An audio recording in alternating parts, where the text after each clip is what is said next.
Good morning. Welcome to a video on a better explanation of repeated factors. This seems to be bringing up a lot of questions, and I'm glad that you're asking questions because I don't like when you just sort of accept what I say. I like you to really think about things and make sure they make sense. So we previously discussed, and this is an example that I've previously worked out, that when you had a repeated factor in the denominator, something very special had to happen.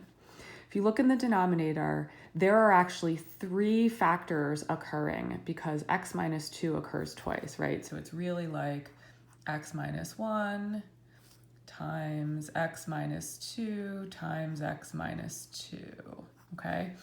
And when you have 1, 2, 3 factors, you need exactly 1, 2, 3 fractions. And so we said, okay, the way you work this out is you put a over x minus 1, but because x minus 2 is squared, you need to write b over the linear copy of that plus c over the quadratic copy, right? So you write this sort of to degree 1 and then to degree 2.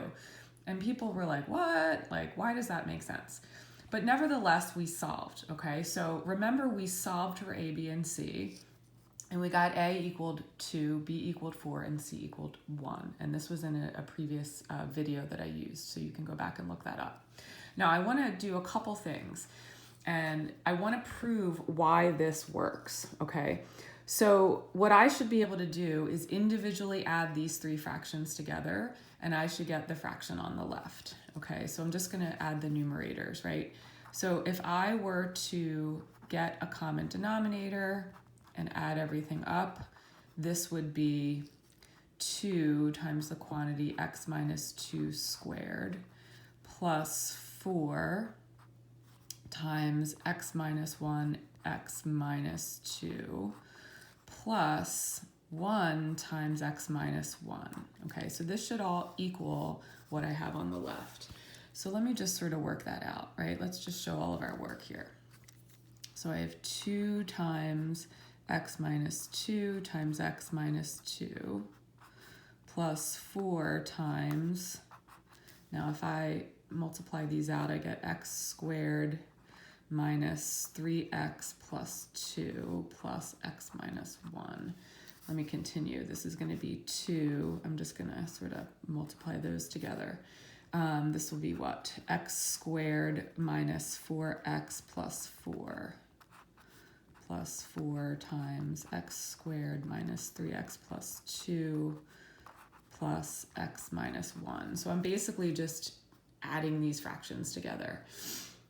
And I know the denominators are going to match, so I'm just dealing with the numerators. Now, distributing and combining like terms, I get 2x squared minus 8x plus 8 plus 4x minus 12x plus 8 plus x minus 1. And if I combine all of my like terms, right, that's a 4x squared. I get 6x squared, which is what I have here. All the x's, right, that's negative 20 plus 1, that's negative 19x. And then the numbers, 16 minus 1 is plus 15. So you can see that one way to understand this repeated factor business is to realize that if you do it this way, it actually does work. You get what you started with. So now I want to do an alternate scenario. This is sort of like a proof by contradiction. I want to show you what happens if I don't use repeated factors, if I just do something different. And if I do that, okay, actually I'm going to continue this in the next video just to make sure I have enough room. So I will see you in the next video, and what we're going to do is we're going to not use repeated factors, and I'm going to show you that you will actually not get back the original fraction.